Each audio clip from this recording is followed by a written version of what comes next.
कोई भी प्रॉब्लम होती है वो हमसे पूछते हैं कि तुम्हें प्रॉब्लम क्या है, कहाँ तुम्हें नहीं समझ में आ रहा है। परिवार वाले बहुत ज़्यादा ही खुश थे। उन्होंने सोचा नहीं था कि मैं इंटरनेशनल इतना अच्छा मतलब खेलने जाऊँगी इतना दूर। उन्होंने ये भी हमसे कहा था कि जो इतने सालों में मैंने नहीं किया वो तुमने करके दिखाया। जी, प्रैक्टिस होती थी। पहले मैं कबड्डी खेलने गई थी। जी, मुझे पता नहीं था हैंडबॉल क्या होता है, तो फिर वहाँ पे एक सर थे जो अभी हमारे सीनियर हैं, यूपी पुलिस में उनकी जॉब लगी है। नमस्कार, मैं सोनाली और आप देख रहे हैं जनवार्ता न्यूज। हमारे आज पॉडकास्ट सीरीज में आप सभी दर्शकों का स्वागत है। आपको बता दें कि जब मेहनत, अनुशासन और सपने साथ चलते हैं तो काशी की गलियों से भी एक अंतर्राष्ट्रीय मंच तक पहुंचने का सफर तय होता है। जी हाँ, हमारे साथ इस वक्त मौजूद है प्लेयर हैं हैंडबॉल की सुमन यादव जी, उनसे बातचीत करेंगे। हाल ही में आपको बता दें कि थाईलैंड के पटाया में जूनियर हैंडबॉल महिला प्रतियोगिता हुआ था, जहां से वो भारत के लिए खेली थी और सिल्वर जीत कर आई हैं। उनसे बातचीत करेंगे, कैसा रहा उनका सफर, कितना मायने रखता है और आगे किस तरह की तैयारियां हैं, उनसे जानते हैं। सुमन, बहुत बहुत बधाई हो आपको, देश के लिए आप सिल्वर जीत कर आई हैं हैंडबॉल प्रतियोगिता में। और सबसे पहला सवाल आपसे हमारा यही होगा, कैसे शुरुआत हुई आपकी और कब से आप हैंडबॉल खेल रही हैं? धन्यवाद। मैं सुमन यादव, श्यामा हैंडबॉल एकेडमी से। मैंने हैंडबॉल 2022 में स्टार्ट किया था। मैं जब स्कूल में पढ़ने जाती थी तो मैंने वहाँ पे देखा था हैंडबॉल प्रैक्टिस होती थी। पहले मैं कबड्डी खेलने गई थी। जी, मुझे पता नहीं था हैंडबॉल क्या होता है, तो फिर वहाँ पे एक सर थे जो अभी हमारे सीनियर हैं, यूपी पुलिस में उनकी जॉब लगी है। वो वहाँ प्रैक्टिस कराने आते थे, तो हम प्रैक्टिस कबड्डी खेलने गए थे। तो वहाँ जो स्कूल के स्पोर्ट टीचर पहले से जो थे, उन्होंने बुलाया कि आप हैंडबॉल खेलो। तो फिर हम लोग वहाँ गए थे, कबड्डी छोड़ के हैंडबॉल खेलने प्रैक्टिस करने गए थे। तो फिर उन्होंने अच्छा प्रैक्टिस कराया, स्किल वगैरह वो अच्छा था। तो हम लोग धीरे धीरे इंटरेस्ट रहा उसमें। फिर हम लोगों ने प्रैक्टिस किया वहाँ पे। फिर उसके बाद वहाँ से हमने पढ़ाई पूरी की। फिर एकेडमी हमने ज्वाइन किया। सर सूर्यभान सर हैं, उन्होंने प्रैक्टिस कराया। अच्छी प्रैक्टिस कराते हैं सर, तो जिसके कारण हम यहाँ एकेडमी में कबड्डी से आप कबड्डी खेलने गए थे, उसके बाद आप हैंडबॉल में आई कबड्डी से वहाँ, और उस प्रेरणा किससे मिला कि हाँ हैंडबॉल खेलते हैं, रुचि कैसे आई हैंडबॉल में? हैंडबॉल के बारे में तो कुछ ज्यादा पता नहीं था। जो सर जो भी कराते थे जी, वो ही बताते थे कि ऐसे करना है, ये करना है, तो हम लोग करते थे आगे। फिर उन्होंने कई जिला स्तर पर जब हम लोग टूर्नामेंट खेलने गए थे तो उन्होंने बताया ऐसे ऐसे करना है जो भी हो टूर्नामेंट में। तो फिर हम लोगों ने वैसे सीखा। आप वाराणसी के वाजीपुर से रहने वाली हैं, हरहुआ से हैं। साथ साथ आपके जो पिताजी हैं सुनने में राजगीर मिस्त्री हैं और जो माता जी हैं वो हाउसवाइफ है, तो किस तरह से उनकी साइड से सपोर्ट हुआ, परिवार का कितना सपोर्ट था? घर वालों में तो मेरे मम्मी पापा ने ज्यादा सपोर्ट किया। वो मम्मी ने तो ज्यादा ही किया, उन्होंने ही भी बोला था मतलब खेलने के लिए। पापा पहले स्पोर्ट्स में थे, वो रेसलिंग करते थे, तो ज्यादा उन्हें सपोर्ट नहीं मिला, तो फिर उन्होंने छोड़ दिया। फिर मैं स्कूल गई थी तो मम्मी ने ही बोला था प्रैक्टिस करने को, तो फिर मैं जैसे आपने पापा को वो पिताजी के बारे में बताया कि रेसलिंग वो करते थे, तो उनकी तरफ से कितना आपको था कि मुझे एक एज ए स्पोर्ट प्लेयर में ही बनना है, क्रिकेट मतलब किसी ना किसी गेम में ही आगे जाना, उनसे ही प्रेरणा मिला आपको? हाँ, वो पूरा सपोर्ट करते थे। उन्हें जो सफलता नहीं मिली, उन्होंने सोचा कि क्या मतलब मैं भी कर सकती हूँ, तो उन्होंने पूरा सपोर्ट किया। जब पहली बार आप यहाँ वाराणसी एयरपोर्ट पर आई थी, इंटरनेशनल गेम जीत कर सिल्वर मेडल आपने जीता, तो परिवार वाले से भी बात हुई होगी? परिवार वालों से क्या कहना था उनका, कितनी खुश और उत्साहित? परिवार वाले बहुत ज़्यादा ही खुश थे। उन्होंने सोचा नहीं था कि मैं इंटरनेशनल इतना अच्छा मतलब खेलने जाऊँगी इतना दूर। उन्होंने ये भी हमसे कहा था कि जो इतने सालों में मैंने नहीं किया वो तुमने करके दिखाया। जी, कितने सालों से आपकी प्रैक्टिस चल रही थी? 5 सालों से। 5 सालों से आप प्रैक्टिस कर रही हैं, और साथ ही अगर अभी जो एकेडमी आप जिस सिल्वर मेडल जिसमें जीत कर आई हैं, उसकी प्रैक्टिस कितने साल पहले से की है? 1.5 साल पहले। 1.5 साल से कर रही हैं लगातार। और कितना है आपसे ये बताइए, कितने कोच और जो हैं उनका आपको कितना सपोर्ट मिला? सर ज़्यादा सपोर्ट करते हैं। वो कोई भी प्रॉब्लम होती है वो हमसे पूछते हैं कि तुम्हें प्रॉब्लम क्या है, कहाँ तुम्हें नहीं समझ में आ रहा है। फिर वो करके भी बताते हैं, हमारे साथ प्रैक्टिस करते हैं, बताते हैं कि यहाँ कैसे क्या करना है। क्योंकि हमने देखा है कि जिस एकेडमी में आप हैं वहाँ पे यूपी हैंडबॉल सचिव अमित पांडे जी भी हैं, उनके थ्रू कितना आप लोगों को गाइडेंस मिलता है?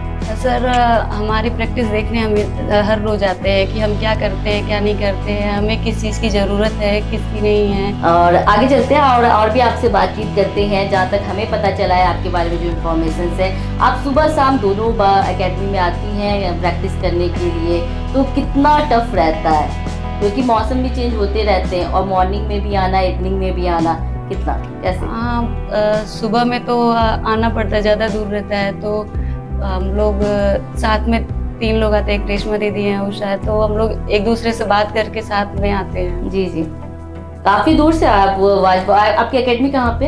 एकेडमी है किराकतपुर है और वाजीपुर से रहने वाले, तो काफी डिस्टेंस होता होगा।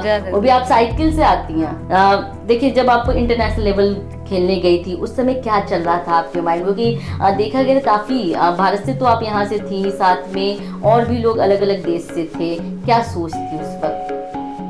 मैंने तो मेरा फर्स्ट टाइम था, तो मैंने पहले ये सोचा था कि हम जब खेलने जाएंगे तो फिर जीत ही हासिल करेंगे। हमने ये नहीं सोचा था कि कौन सी टीम क्या है कैसी है, ये नहीं पता, हमें जीतना ही। मतलब जीत का आपने सोच कर ही वहाँ पे पहले दिमाग में था कि हाँ भारत के लिए मेडल लाना है, जीतना है। जी, आगे यह भी आपसे जानना चाहेंगे कि आपकी एक छोटी बहन भी है जो एकेडमी में है, और साथ ही कैसा रहता है कि दोनों वो भी हैंडबॉल खेल रही है? साथ में आती है, हमारे साथ प्रैक्टिस करती है। तो उनको आप अपनी साइड से कुछ गाइडेंस देते हैं? हाँ, उसे जब हम बाहर गए थे खेलने तो हम उधर क्या हो रहा था, कैसे प्लेयर्स थे उनमें, क्या क्या अच्छी चीज़ें थी, हम उसको बताते थे कि ऐसे करना है क्या। अगर एकेडमी की बात की जाए, श्यामा हैंडबॉल एकेडमी की, क्या कुछ सुविधाएं इसमें आपको मिलती है? हमें पूरा सपोर्ट मिलता है इसमें।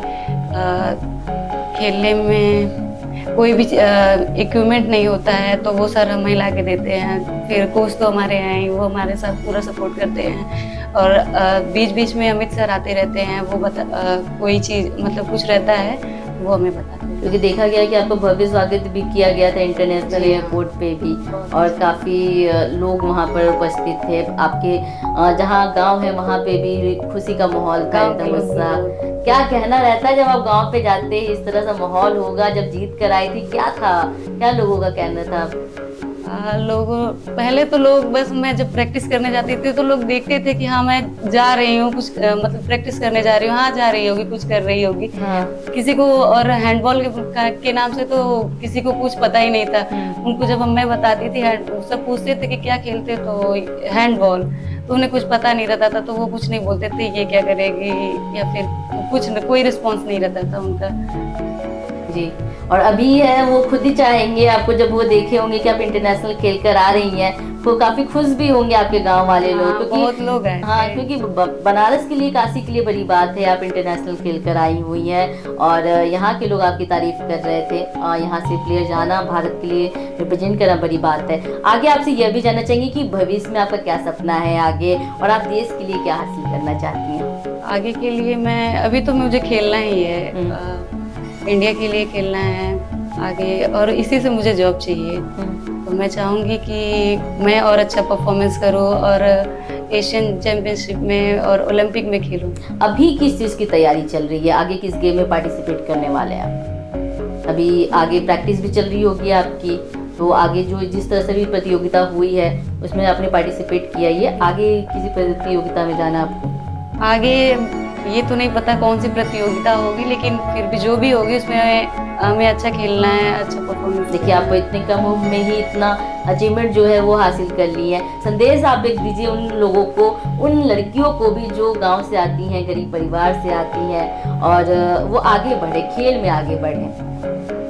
उनको मैं यही संदेश देना चाहूँगी कि वो स्पोर्ट्स में आए, उनके मन में रहता है कि मुझे खेलना है, अच्छा लगता है, वो आए तो उसको देखें। मतलब पहले तो ये नहीं लगता कि क्या करना है क्या नहीं, जब वो आएंगे उसमें इंटरेस्ट आएगा तो धीरे धीरे जब वो बढ़ता जाता है तो अच्छा रहता है। चलिए सुबह हमसे बातचीत करने के लिए आप देख सकते हैं इस वक्त हम बात कर रहे थे काशी की जो बिटिया है सुमन यादव, उनसे बात कर रहे थे। हाल ही में थाईलैंड से वो सिल्वर मेडल जीत कर आई है हैंडबॉल प्रतियोगिता में और देश का नाम रोशन किया उन्होंने, साथ ही साथ काशी का भी नाम रोशन किया है। किस तरह से उनका अनुभव रहा, आगे क्या कुछ करने वाली है, उन्होंने साझा किया है। आइए उनके कोच है हमारे साथ यहाँ पे मौजूद है हमारे स्टूडियो में ही, उनसे भी बातचीत करते हैं और अनुभव जानते हैं। तो स्वागत है हमारे पॉडकास्ट सीरीज में। आज सबसे पहले आपका इंट्रोडक्शन जानते हैं। जी, मेरा नाम सूर्यभान सिंह है। मैं श्यामा हैंडबॉल एकेडमी का हेड कोच हूँ। साथ ही मैं नेशनल कोच और इंटरनेशनल रेफरी भी। और मैं श्यामा हैंडबॉल एकेडमी में सुमन के साथ साथ और भी सारे जो बच्चे हैं, लगभग हमारे एकेडमी में 60 प्लस बच्चे हैं जो गर्ल्स बॉयज में हैं, उन सभी को जो है कि मैं कोचिंग देता हूँ और उनको एक अच्छे स्तर पे और ऊंचे स्तर तक लेके जाना है। इस मकसद से मैं उनको और अच्छा बेटर करा। जी सर, सबसे पहला सवाल हमारा आपसे यही होगा, श्यामा हैंडबॉल एकेडमी से जो आपकी बच्ची कह सकते हैं, छात्रा कहेंगे, वहाँ से इंटरनेशनल खेला है उन्होंने, सिल्वर जीत कर आई हुई है, क्या कहना चाहेंगे उसे लेकर? मैं आपको बता दूं मैम कि सुमन ही नहीं, हमारे यहाँ से एक बच्चा इससे पहले भी मालदीव में बीच हैंडबॉल खेलने गया था, वो भी इंडिया खेल के आया और वो भी हमारे एकेडमी का ही छात्र है। जी।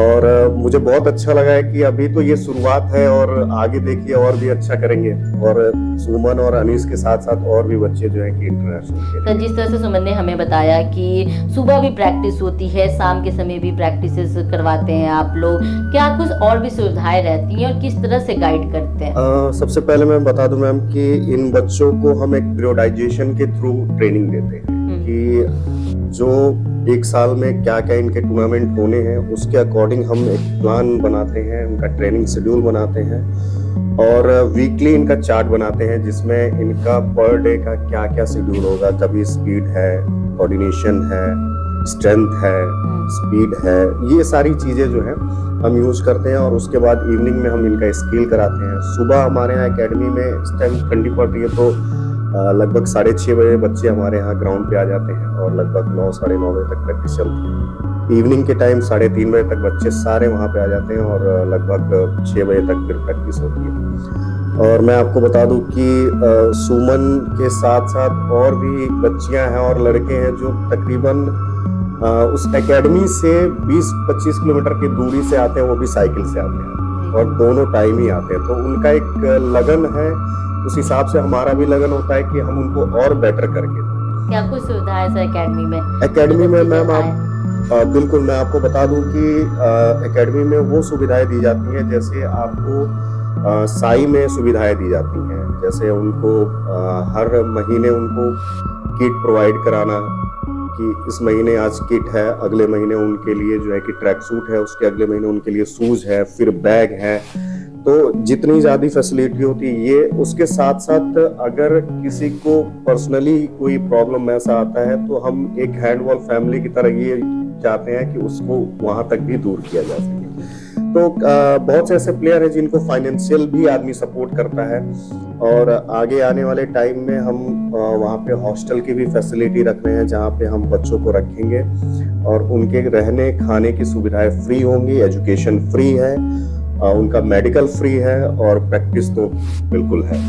तो जब सुमन इंटरनेशनल खेलने गई हैंडबॉल प्रतियोगिता में तो क्या लगा था कि भारत के लिए सिल्वर जीत कर लाएंगी, क्या सोचा था? नहीं, ऐसा तो बिल्कुल नहीं लगा था कि सिल्वर, ये था कि गोल्ड आएगा। बट एक डिफरेंट आ जाता है अपने इंडियन हैंडबॉल और यूरोपियन हैंडबॉल में, क्योंकि हमारे यहाँ जो हैंडबॉल होते हैं वो इंडोर बहुत कम होते हैं और आउटडोर ज्यादा होते हैं। तो एक सबसे बड़ी प्रॉब्लम आती है कि सरफेस का, दूसरी चीज आती है कि बॉल का, क्योंकि इंडोर में जो बॉल यूज होते हैं वो रेशन फ्री बॉल यूज होते हैं और हमारे यहाँ आउटडोर में वो बॉल नहीं अवेलेबल हो पाते हैं। तो इस वजह से थोड़ी सी डिफरेंट आ जाती है, लेकिन अच्छा रहा, अच्छा मैच खेला इसने और इंडिया के लिए अच्छा, एक सिल्वर भी बहुत मायने रखता है। तो आगे क्या कुछ सोच रहे हैं, किस मतलब प्रतियोगिता में जाना है सुमन को आगे?